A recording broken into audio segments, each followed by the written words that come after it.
আসসালামু আলাইকুম প্রিয় দর্শক, আমার জামাই কচু কাটতে আছে। এই কচুর তরকারিটা কিনছি, পানি কচু, ইনশাল্লাহ 10 রিয়াল, 10 রিয়াল। এই সর্বনাশ, মাশাল্লাহ ভালো। এখন আজকে খাবো কচুর শাক, এগুলি সৌদি আরবে পাওয়া যায়।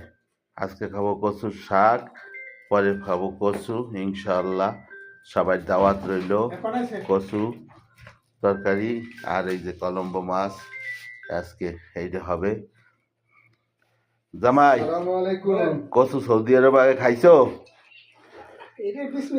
এইটা বিসমিল্লাহ, জামাই নতুন আছে কচু, বিসমিল্লাহ। কচুর শাক খাওয়ালো। যাই হোক, কচু দেখেন, কচুটা খুব সুন্দর কচু, ভালো হবে। তবে আজকে মাছ দা পাকাবো ইনশাল্লাহ, সবাই দোয়া করবেন। এই যে জামাই, জামাই ভালো গিয়া পাকাইয়েন কচু ইনশাল্লাহ। কচু শাক দাওয়াত দিলাম, কিন্তু সবাই রে আসবেন কচু শাক খাইতে ইনশাল্লাহ। ওকে, ধন্যবাদ।